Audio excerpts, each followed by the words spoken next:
पांडे जी, आप कैब का जो भी सीन चल रहा है, इसके फेवर में है कि अगेंस्ट है आप? मैं तो साहब बिल्कुल फेवर में हूं और रहूंगा। और जहां तक आप समझ रहे हो ये कैब का जो विरोध आपको दिख रहा है, ये विरोध नहीं है, ये भड़ास है विपक्षी पार्टियों की।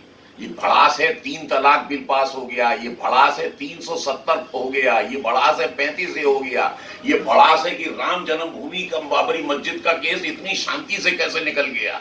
और एक और खौफ भी है, वो खौफ ये है कि अब ये कॉमन सिविल कोड मोदी लेके आएगा 300, और इसके बाद में लेके आएगा ये पीओके को ऊपर लेके आएगा।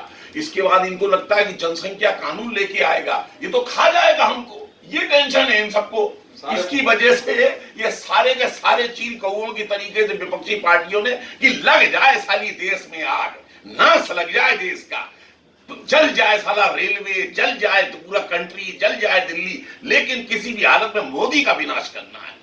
ये हालत है इन लोगों की, बाकी कुछ वो थोड़ी है। मुसलमानों के क्या तकलीफ है? मुसलमान को अच्छी तरह से मालूम है कि उनके देश में रहना, उनके लिए तो कोई कानून के लिए वो है नहीं, नागरिकता उनकी रहनी है।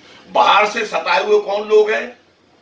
Non Muslim. उनको जो सताए हुए आए हैं, उनको अगर भारत नागरिकता दे रहा है, नॉन मुस्लिम्स को जो हिंदू हैं, सिख हैं, बौद्ध हैं, तो उसमें उनको क्या परेशानी हो सकती है?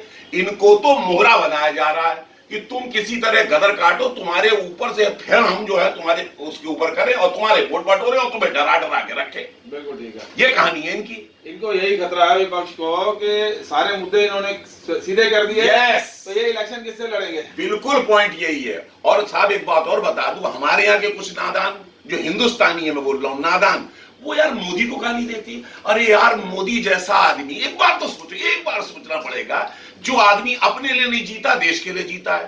पूरे वर्ल्ड में सबसे पावरफुल आदमी उसको कल चुना गया है। ब्रिटिश हेराल्ड की न्यूज है, 31 वोट पूरे वर्ल्ड में मिले। सेकंड नंबर पे पुतिन को मिले और थर्ड नंबर पे जिनपिंग आया, फिर ट्रंप आया, जिसको सब मान रहे हैं। 7 कंट्री ने जिसको पुरस्कार दिए। पाकिस्तान जैसा कंट्री जो सन 47 से लेके सन 2014 तक, एक इंदिरा गांधी के शासनकाल को छोड़कर हमेशा हिंदुस्तान को परेशान कर रहता था, आज साले को खुद परेशान करके रख रखा है, उसकी हालत खराब कर रखी है। ऐसे आदमी को, जो इस आदमी के लिए आप जब गाली देते हैं ना, दुख होता है यार, कि मतलब कोई आदमी फिर ऐसा करेगा नहीं। अगर इस तरीके के आदमी को भी हिंदुस्तानी लोग गाली देंगे तो ऐसा कौन करेगा? इस देश के लिए मरने मिटने वाली बात है ये, बड़ी चीज। बिल्कुल ठीक है, बिल्कुल सही बात।